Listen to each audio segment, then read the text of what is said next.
ETF index mutual funds నేర్చుకుని stock మార్కెట్లో రాణించాలనుకుంటున్నారా? వెంటనే ఈ నెంబర్కి కాల్ చేయండి. నమస్తే రమగారు. నమస్తే జయ. రమగారు, మనము చాలామంది భక్తుల గురించి మీరు చాలామంది గురించి స్టోరీలు చెప్పారు కదా, అందులో భాగంగా ఈరోజు ఎవరైనా ఒక భక్తుడి గురించి ఒక స్టోరీ. మామూలుగా భక్తులంటే వాగ్గేయకారులు వాళ్ళు కనపడుతుంటారు మనకి, మంచి రామదాస్ గారని అట్లా. అయితే ఈయన ఒక రంగదాసు గారి కథ చెప్తాం. చిత్రంగా ఉంటుంది ఈ కథ. నవ్వేస్తున్నారు ముందుగానే. ఈయన రంగదాస్ అని ఒక మల్ల యోధుడు. ఇది ఎక్కడ జరిగిందంటే తమిళనాడులో శ్రీరంగంలో జరిగిన కథ. అయితే ఇతను నిచులాపురం అని ఒక ఊరికి చెందినవాడు. ఆ ఊళ్ళో ఒక కాపు బిడ్డ. ఇతను చాలా గొప్పగా మల్ల యుద్ధం నేర్చుకున్నాడట, చాలా బలశాలి. అయితే ఆ ఊరి దేవదాసి గారి కుమార్తె అయినటువంటి హేమాంబ అనే అమ్మాయిని, హేమాంగి కనకాంగి ఇలా రెండు వేరు పేర్లు కనపడతాయి. అంటే బంగారపు బొమ్మ అనమాట అమ్మాయి. ఆ బంగారపు బొమ్మను ప్రేమించి ఆ అమ్మాయిని తనతో పాటు తీసుకొచ్చేసుకున్నాడు. తీసుకొచ్చేసి ఈ నిచులాపురం గ్రామం దాటేసి శ్రీరంగపట్నానికి చేరిపోయాడు. శ్రీరంగంలో కాపురం పెట్టుకున్నారు వాళ్ళు. శ్రీరంగంలో వాళ్ళు కాపురం చేస్తుండగా ఏం చేసేవాడంటే, ఆమె మహాసౌందర్యవతట అమ్మాయి, చెప్పరాని అందగత్తె. అయితే ఆమె పెద్ద పెద్ద కళ్ళు. అతనికి ఎండలో తిరిగితే ఆ అమ్మాయి కళ్ళు వాడిపోతాయని అనిపించేది. ఇలాంటి కథ చూసాం, విన్నామని అనిపిస్తుంది మీకు. ఇది ఈ కథే ఒరిజినల్. మీకు తెలిసిన కథ ఏదైనా ఉంటే అది డెఫినెట్గా దీనికి కాపీ అనే చెప్పాలి. మీరు చెప్పేశాక చెప్తా. అక్కడి నుంచి ఏమైంది అంటే, ఈ అమ్మాయిని చాలా చక్కగా బాగా జాగ్రత్తగా చూసుకునేవాడు. ఈ అమ్మాయి దేవదాసి కుటుంబానికి చెందిన అమ్మాయి కదా. స్వామికి నృత్యార్పణ చేయాలని ఆమెకు కోరికగా ఉండేది. రంగనాథుడి దేంట్లో ఆయన దగ్గర మండపంలో హారతులు కూడా ఇచ్చేవాళ్ళు. ఈయన అంటే సంగీతం వచ్చిన వాళ్ళు సంగీతం పాడి స్వామికి సమర్పించడం. ఎవరికి ఏ విద్య వస్తే ఆ విద్యని ఇక ఒకళ్ళు అడగటం ఒకళ్ళకి చెప్పటం ఏమి ఉండదు. మేము వచ్చి రేపు పాడతాం, మేము వచ్చి రేపు డ్యాన్స్ చేస్తాం, మేము వచ్చి రేపొద్దున ఈ ఫలానా వాయిద్య సమర్పణ చేస్తామని స్వామికి సేవాకాలం జరిగేటప్పుడు ఈ నాట్య సమర్పణ, సంగీత సమర్పణ, శాస్త్ర సమర్పణ, వేద సమర్పణ, అట్లా రకరకాల సమర్పణలు జరిగేవి. ఆ టైంలో వీళ్ళు వెళ్ళి తమ తాలూకు విద్యని వ్యక్తులకు ప్రదర్శన కాదు, స్వామికి సమర్పించటమే అక్కడ విధానం అన్నమాట. అయితే ఈవిడ రంగనాథుడికి తన నృత్యం సమర్పించాలని అనుకునేది. దేవాలయానికి వెళ్తూ ఉండేవాళ్ళు. అయితే ఒకసారి ఏమైందంటే, కొంచెం ఎండవేళప్పుడు వెళ్ళారు ఊళ్ళోకి వెళ్ళారు. ఊళ్ళోకి వెళ్ళొచ్చేసరికల్లా బాగా ఎండెక్కిపోయింది. ఎండెక్కిపోతుంటే ఏమైంది, అమ్మాయి గుడి నుంచి బయటకు వచ్చేసరికల్లా ఎండకి కళ్ళు వాడిపోతాయి అని చెప్పి ఇతను ఏం చేశాడంటే, ఒక పెద్ద తాటాకుల గొడుగు పట్టుకొచ్చి భార్యకి గొడుగు పడుతూ ఆమెకి ఎదురు నడుస్తున్నాడు. ఆమె పక్కనే నుంచున్నాడు అనుకో, అప్పుడు తెలియదు కదా, అతను ఆ కళ్ళుని చూడకుండా ఉండలేనంత వ్యామోహం అనమాట అతనికి ఆ అమ్మాయి సౌందర్యం పట్ల. ఈ గొడుగు పట్టుకున్నాడు, భార్యకి గొడుగు పట్టుకుని నడుస్తున్నాడు. సరిగ్గా అప్పుడు ఏం జరిగిందంటే, భగవద్ రామానుజులు ఈ శ్రీరంగంలో ఉన్నారు. అప్పటికే వారికి ఆశ్రమం అది ఉంది. రామానుజులు శ్రీరంగంలోనే ఉండేవారు. అయితే ఈ భార్యకి గొడుగు పడుతూ కనపడిన ఈ దృశ్యాన్ని రామానుజులు తన శిష్యులతో సహా దేవాలయానికి వస్తూ చూసేసరికల్లా జనం అంతా చుట్టూతా వాళ్ళంతా ఏమిటి వెళ్ళడానికి గొడుగు పడుతున్నాడని అందరూ నవ్వుకుంటూ హేళనగా చూస్తే వారికి అది అమోఘంగా కనపడింది. రామానుజులకి చాలా అద్భుతమైన విషయంగా తోచింది. వారికి గొడుగు పట్టుకున్నాడు. సరే, వారిదో దారి వీళ్ళదో దారి, ఎదురు బదురు వెళ్తున్నారు కదా, అతని దారిని అతను వెళ్ళిపోయాడు. మర్నాడు ఇతను ఏంటంటే మల్లయోధుడు కదా, ఈ ఊర్లో సంపాదన ఏముంటుంది, స్వామికి రథం సేవ జరుగుతుంది కదా, రథోత్సవం జరిగేటప్పుడు రథానికి ముందు మల్లయుద్ధ విద్యా ప్రదర్శన అలాంటివి చేసేవాళ్ళు. ఆ ఉద్యోగం కావాలని అతని గుడి అధికారులని వాళ్ళని వెళ్ళి అడుగుతున్నాడు. వాళ్ళల్లో కొంతమంది ఏం చెప్పారంటే, రామానుజులు ఊర్లోనే ఉన్నారు, వారిని కనుక సేవిస్తే ఈ విషయం నీకు సులువుగా కుదురుతుందని చెప్పారు. ఇతను రామానుజుల వారిని సేవించడానికి ఆశ్రమానికి వెళ్ళేసరికి అక్కడ ఏదో అర్చన జరుగుతోంది. ఇతను చూడంగానే ఆయన గొప్ప ఉత్సాహం వచ్చింది. ముందు రోజు చూశారు కదా, భార్యకి గొడుగు పడుతూ కనపడ్డాడు. అక్కడి నుంచి పిలిచి అబ్బాయి అడిగారు, ఏమిటయ్యా నిన్న నువ్వు గొడుగు పట్టుకున్నావంటే అతను ఏం చెప్పాడంటే, నా భార్య చాలా అందమైన కళ్ళండి ఆమె నేత్రాలంటే అపరిమితమైన ప్రీతి, నాకు ఎండకి వాడిపోతాయని గొడుగు పట్టుకున్నాను అన్నాడు. అంటే ఈయన ఏమన్నారు, అందరూ నవ్వరుటయ్యా నిన్ను చూసి, భార్యకి గొడుగు పడితే నవ్వుతారు కదా అంటే, నా ప్రీతి నా ఇష్టం కదా స్వామి, ఒకళ్ళతోటి నాకేమిటి అని అనుకున్నారు. అని చెప్పారు. వాళ్ళ గురించి నాకు పట్టింపు లేదు. నాకు నా భార్య కళ్ళు వాడిపోతాయి, అంతే. అవి వాడకుండా ఉండాలి అంతే, నాకు ఎవరేమనుకున్నా నాకు లెక్కలేదు అన్నాడు. అప్పుడే నాకు తెలుసు, నేను గురించి నేను తెలుసుకున్నానని. నీ భార్య కళ్ళే అందమైనవని అంటావా అన్నారు. అవునండి అన్నాడు. ఆయన ఏదో రాసుకుంటున్న ఆయన కళ్ళు ఎత్తి చూశారట. రామానుజులవి ఆకర్ణాంత దీర్ఘ విశాల నేత్రాలు, పెద్ద పెద్ద కళ్ళు ఆయనవి. కళ్ళు అపరిమితమైన శాంతం మూర్తిభవించిన నేత్రాలు, మహాశాంతమైన నేత్రాలు. ఎంత అపారమైన కరుణ ప్రవహిస్తూ ఉంటుందంటే ఆ కళ్ళలోంచి. మానవాళి అంటే అమిత ప్రీతి ఆ కంట్లో కనపడుతుంది అనమాట. ఆ కళ్ళు చూసేసరికి త్రొట్టుపడ్డాడు ఈయన తను కొంచెం, ఈ రంగదాసు కొద్దిగా తగ్గాడు. అప్పుడు ఆయన ఏమన్నారు, కళ్ళు వాల్చుకుని, అంతకంటే అందమైన నేత్రాలు చూపిస్తాను నీకు నేను, అంతకంటే అందమైనవి అని చెప్పారు. చెప్పి ఏం చేశారు, రేపు రమ్మని మర్నాడు అతన్ని వాకిట్లోంచి చేయి పట్టుకుని రంగనాథ దర్శనానికి తీసుకెళ్లారు. రంగనాథ స్వామి ఆలయం లోపలికి వెళ్ళాక వాకిట్లో గర్భగుడి దగ్గర నిలబడితే హారతి ఇస్తారు. రంగనాథ స్వామిది పెద్దగా పడుకుని ఉన్న విగ్రహం కనపడుతుంది. తల కింద చేయి పెట్టుకుని నిద్రాముద్రాభిరాముడుగా ఉంటాడు రంగనాథుడు. శ్రీరంగంలో స్వామి పడుకున్న రూపమే ఉంటుంది. నేత్రాలు కళ్ళు మూసుకుని పడుకున్నట్టుగా కనపడుతుంది. నిద్రముద్రలోనే ఉంటాడు ఆయన. అయితే హారతి ఇచ్చి ఈ హారతిని ఆ కళ్ళ దగ్గర చూపించేశారు. కళ్ళ స్వామివారి పెద్ద పెద్ద నేత్రాలు, విగ్రహానికి ఆ నేత్రాలు అట్లా ఉంటాయి. ఇతను రామానుజులు అతను చేయి పట్టుకున్నారు కదా, వారి దివ్య స్పర్శతోటి ఆ నేత్రాలని సజీవ నేత్రాలుగా చూడగలిగాడు ఇతను. ఇక ఆ కళ్ళను చూసి ఏమీ తెలియలేదు, ప్రపంచం తెలియలేదన్నమాట. ఆయన ఏం చెప్పారంటే, నీ భార్య నేత్రాలు మాంసనేత్రం, రేపు నా వాడిపోతుంది, వయసుతో పోతుంది. ఇది ఆద్యంతాలు లేని నేత్రాలు, ఇవి ఎప్పుడూ వాడదు, ఎప్పటికీ ఇలాగే ఉంటుంది. ఈ చూపులో కరుణ, దయ, మానవాళి పట్ల ప్రీతి ఇలాగే ఉంటాయి.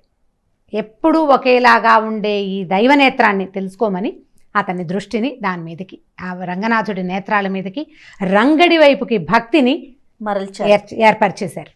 దాంతో అతడు దాసానుదాసుడైపోయాడు ఈ రామానుజులకి. అక్కడి నుంచి భార్య తను ఇద్దరు చక్రాంకితాలు చేయించుకున్నారంటే సమాశ్రయం చేయించుకుని వైష్ణవులుగా మారారు. ఈ మిగిలిన శిష్యులందరికీ వీడు నిమ్నజాతీయుడు, ఆ అమ్మాయి ఏమో చెప్పుకోదగిన వంశానికి చెందింది కాదు, వీళ్ళ పట్ల ఈయన నెరపే ఈ ప్రీతి ఆ శిష్యులకి వాళ్ళకి పెద్దగా నచ్చేది కాదు. రామానుజులకి కుల విచక్షణ లేదు అనేది పూర్తిగా ప్రసిద్ధమైన సంగతి. వర్ణాశ్రమ భేదాన్ని వారు ఏనాడు పాటించలే. వైష్ణవం తెలిసిన వాళ్ళందరికీ అర్థమయ్యేది ఏ కథలోనూ కనపడదన్నమాట. అందరినీ వైష్ణవులుగా మార్చడం, అందరికీ నారాయణ అష్టాక్షరిని ఉపదేశించిన మహానుభావులు ఆయన. అయితే ఈ రకంగా అతనితో ప్రీతిగా ఉండేసరికి వాళ్ళకి పెద్దగా నచ్చేది కాదట. సరే, కొంతకాలం తర్వాత ఈ ఆశ్రమంలో ఎక్కడైతే వీరు ఉంటారో ఈ ఆశ్రమంలో కౌపీనాలు పోయినాయట కొంతమంది బ్రహ్మచారులవి. కౌపీనాలు అంటే గోచీలు, బట్టలు ఆరేసుకుంటారు కదా. పోయేసరికల్లా వాళ్ళల్లో వాళ్ళు గొడవ పడుతున్నారు. ఏమిటి ఈ తగాత, ఈ గొడవ ఏమిటి అనేది కౌపీనాల కోసం. అయితే ఆయన ఏం చేశారంటే, నేను ఇతన్ని రంగదాసు అంటే ఇతని తాలూకు దీనివల్ల అతన్ని ధనుర్దాసు అని పేరు పెట్టారట ఆయనకి. వైష్ణవం ఇచ్చిన తర్వాత ధనుర్దాసు, అమ్మాయిని హేమాంబ అనేవారు. ఈ ధనుర్దాసుని నేను దగ్గర చేస్తానని మీరు అనుకుంటున్నారు కదా, ఒక పని చేయండి, ఇవాళ రాత్రి ధనుర్దాసు ఇంట్లో ఏదైనా పట్టుకురండి వాళ్ళ ఇంటి నుంచి. రేపొద్దున వస్తువులు పోయినప్పుడు మీరు కౌపీనం పోతే గొడవ చేశారు, వస్తువులు పోయిన అతడు ఏం చేస్తాడో చూద్దాం అని చెప్పాడు. చెప్పేసరికల్లా ఏమైంది, వైష్ణవులు శిష్యులు ఎప్పుడూ పట్టివర్ధనాలు, నిలువుబొట్లు అవి పెట్టుకుని 12 పుండ్రాలు ధరించి చక్కగా కళ్ళగా ఉంటారు. ఈ రాత్రిపూట భార్యాభర్త ఇద్దరు ఏరో పక్కన పడుకుని నిద్రపోతుండగా వాళ్ళ ఇంట్లోకి వెళ్ళారు. వెళ్తే ఏవో వస్తువులు కనపడ్డాయి. అవన్నీ ఏం తెచ్చుకుంటాం, ఈ అమ్మాయి మంచి చక్కటి అలంకారాలు ధరించి పడుకుంది. వీళ్ళు ఏమనుకున్నారు, బంగారం తీస్తే, వస్తువులు తీస్తే చూస్తారు చూసుకోరు, ఒంటి మీద బంగారం పోతే చూడరు, ఓ పక్కకి తిరిగి పడుకుంది. పడుకుంటే ఈ పక్క నాసాభరణం తీశారు, ఇట్లా పట్టుకుని ఉన్నది. ఈ చెవి ఆభరణం తీశారు, జబ్బకేదో ఉంది అది తీశారు, మణికట్టు దగ్గర ఏదో కట్టుంది అది తీశారు, ఉంగరాలు తీశారు, పాదాలకు పాంజేబులు ఉన్నాయి అది కూడా తీశారు. ఈ అమ్మాయి నిద్రలో అట్నుంచి ఇటు తిరిగింది. తిరిగేసరికల్లా వీళ్ళు కంగారు పడి అమ్మో లేచేసిందని ఈ ఉన్న ఆభరణాలు తీసుకున్నారు కదా, ఈ తీసుకున్న 4 ఆభరణాలు పుచ్చుకొని వెళ్ళిపోయారు. వెళ్ళిపోయేసరికల్లా మర్నాడు తెల్లవారింది. భార్యాభర్త ఈ రెండో పక్క ఆభరణాలు ఉన్నాయి కదా, ఇవన్నీ మూటగట్టి పట్టుకొచ్చి రామానుజులకు అప్పచెప్పారు. అప్పచెప్తే ఏమిటైనా వేడదీసి చూశారు, వస్తువులు కనపడుతున్నాయి. ఏమిటి నాయన అని అడిగితే, అయ్యా రాత్రండి వైష్ణవ స్వాములు కొందరు మా ఇంట్లో మర్చిపోయి వెళ్ళిపోయారు, మా వాకిట్లో మా ఇంట్లో వదిలిపెట్టేశారు, ఇవి వాళ్ళకి అందజేస్తారు, మీకు ఇస్తే మీ దగ్గరికి వైష్ణవ స్వాములు ఎలాగో మీ దగ్గరికే కదా వస్తారు, అందుకు పట్టుకొచ్చి ఇచ్చాము అన్నారు. అనేసరికల్లా ఆయనకి నవ్వొచ్చింది. నిజంగా జరిగింది ఏమిటో చెప్పమన్నారు. అయితే ఆయన కొద్దిగా తగ్గి ధనుర్దాస్ ఏం చెప్పాడంటే, రాత్రి కొంతమంది వైష్ణవ స్వాములు వచ్చి ఇట్లా ఈమె శరీరం మీదవి తీశారండి, ఎంత అవసరం వచ్చి స్వాములు ఇంత పని చేశారో, పాపం ఓవైపు ఆభరణాలు అమ్మితే ఎట్లా డబ్బు వస్తుంది, రెండో వైపు ఆభరణం కూడా ఉండాలి కదా, ఒక కర్ణాభరణం అమ్మితే డబ్బు వస్తుందా, రెండు జోడు ఉండాలి, అందుకని రెండో వైపుకి తిరిగితే వాళ్ళు భయపడి వెళ్ళిపోయారు, ఇవేమో జోడు లేకుండా ఉండిపోతే పాపం వారు దాన్ని ఎట్లా చేసుకుంటారు, ఏం అవసరం వచ్చిందో మఠంలో ఏదో అవసరం వచ్చింది కాబట్టి ఇంత పని జరిగింది, అందుకని వారు బాధపడతారని వస్తువులు పట్టుకొచ్చి అప్పచెప్పామని చెప్పారు. ఈ శిష్యులందరూ నిర్ఘాంతపోయారు. ఇప్పుడు ఒకళ్ళు దొంగతనానికి వస్తే వీడు దొంగని అనకుండా వాళ్ళ అవసరాన్ని గురించి మాట్లాడారంటే భగవంతుడిని సేవించడం ఎంత గొప్పదో, భగవత్ సేవకులైన ఈ వైష్ణవులు కూడా సేవించడం అంతే గొప్పది అని వాళ్ళకి అర్థమైందనమాట. ఇప్పుడు వైష్ణవ మతాన్ని తీసుకున్నారు, వైష్ణవారాధన క్రమంలో మనం ఇదివరకు కూడా ఒక కథ ఇట్లా చెప్పాను నేను మీకు. భగవంతుడి సేవతో పాటు భాగవత సేవ చాలా ప్రముఖమైనది, చాలా పరమోత్తమమైన సేవ. భక్తుల్ని సేవించటమే గొప్ప సేవ. ఈ భక్తుల్ని సేవించడం కోసమే రెండో పక్క బంగారం కూడా ఇద్దామనుకున్నాడు. వాళ్ళు ఇవన్నీ వాళ్ళు భయపడ్డారు, అందుకని ఈ వస్తువులు పట్టుకొచ్చి ఇచ్చేసామని చెప్పారట. ఆ తర్వాత వాళ్ళు తెలుసుకున్నారు ఇతని గొప్పతనాన్ని. ఈ ధనుర్దాసు, హేమాంగి చాలా సంవత్సరాలు రామానుజులు సేవించుతూ అక్కడే ఉన్నారు. వాళ్ళకి ఏ సబ్బంది కలగలేదు, ఈ మఠానికి అనుయాయులుగానే ఉన్నారు. అయితే ఇంకొక కథ చెప్తారు. తర్వాత కాలంలోనట వీరశైవులు వీర వైష్ణవుల తగాదాల మధ్యలో రంగనాథస్వామి తాలూకు ఉత్సవర్లని తిరుపతికి చేర్చారు రకరకాల గొడవల్లో. ఆ తిరుపతికి చేర్చిన సహాయకుల్లో ధనుర్దాసు కూడా ఉన్నారని చెప్తారు. ఇది ప్రముఖమైన కథగా బాగా వినికిడిలో లేదు, కానీ ఈ ధనుర్దాసు వృత్తాంతం ఇట్లా ఇతను ఆకర్ణాంత దీర్ఘనేత్రాలైన తన భార్య కళ్ళని కాపాడుకోవాలన్న అతని ఉద్దేశం. అంటే అతనికి ఎంత శ్రద్ధ ఆసక్తి ఉన్నాయో ఆ శ్రద్ధని ఆసక్తిని భగవంతుడి వైపు మళ్లించడమే రామానుజుల ఉద్దేశం అన్నమాట. ఈ కథని ఇది ఊరికే సాధారణంగా చెప్పుకునే కథ. విశాల నేత్రాలు పేరుతో ఈ విశాల నేత్రాలు అనే నావెల్ని పిలక గణపతి శాస్త్రి గారిని ఒకరు రచించారు. పాత నవలే, నేను బాగా చిన్నప్పుడు చదివాను, ఇప్పుడు కూడా నా దగ్గర ఉంది. నా ఫేవరెట్ నావెల్స్లో విశాల నేత్రాలు కూడా నాకు చాలా ఇష్టం. పిలక గణపతి శాస్త్రి గారు చాలా ప్రముఖమైన రచయితే. మిగిలిన వారిది హరివంశం అవి ఉన్నాయి, కానీ నాకు వాటికంటే ఈ విశాల నేత్రాలు బాగా ఇష్టం. విశాల నేత్రాలు చదవటానికి కూడా భాష కంఫర్టబుల్గానే ఉంటుంది, అంటే కష్టతరమైన భాష కాదు. కాబట్టి తెలుగు చదవగలిగిన వాళ్ళు విశాల నేత్రాలు నవల సంపాదించి చదవగలిగితే ఈ కథ ఇంకా బాగా తెలుస్తుంది. వైష్ణవులందరికీ ఈ కథ ఎంతో కొంత తెలిసే ఉంటుంది, ఇలాగే తెలుస్తుంది. కొద్దిగా ఏమైనా నేను 2 వాక్యాలు ఎక్కువ 2 వాక్యాలు తక్కువ చెప్పుకుంటాను. ఫ్రేమ్ మాత్రం ఇదే.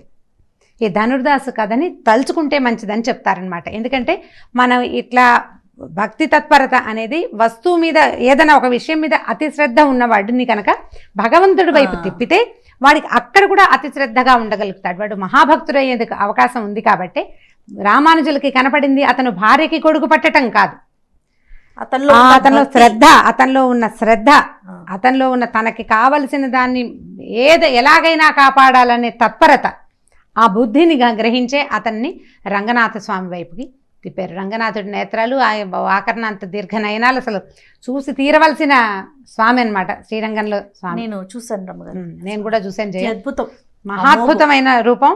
అసలు ఆ హారతి ఇచ్చేటప్పుడు ఎంత చక్కగా చూపిస్తారంటే పాదాల దాకా తీసుకెళ్తే స్వామివారి గోళ్ళు, పంచ, అంచు అన్నీ కనపడతాయి. ఎంత విశేషమైన రూపమో, ఎంత అద్భుతమైన ఆ చివరి వరకు పెద్ద విగ్రహం చక్కటి చెక్కడము చాలా అద్భుతమైన దేవాలయంగా తోస్తుంది.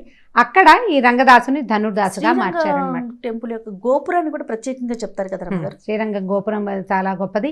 ఈ మన రామానుజులు సశరీరంగానే అక్కడ ఉన్నారని కూడా ఉన్నారని చెప్తారు. రామానుజుల దర్శనం కూడా దొరుకుతుందంటారు. అయితే నేను వెళ్ళినాడు 92, 93లో చూశాను నేను. అప్పుడు నేను చూడలేకపోయాను. తర్వాత కాలంలో నేను ఎప్పుడు వెళ్ళాల. ఇప్పుడు ఈ సంవత్సరం ప్లాన్ చేస్తున్నాం, ఎలా వెళ్ళగలనో చూడాలి. ఓకే రమ్మగారు, థ్యాంక్ యూ సో మచ్ అండి. Thank you.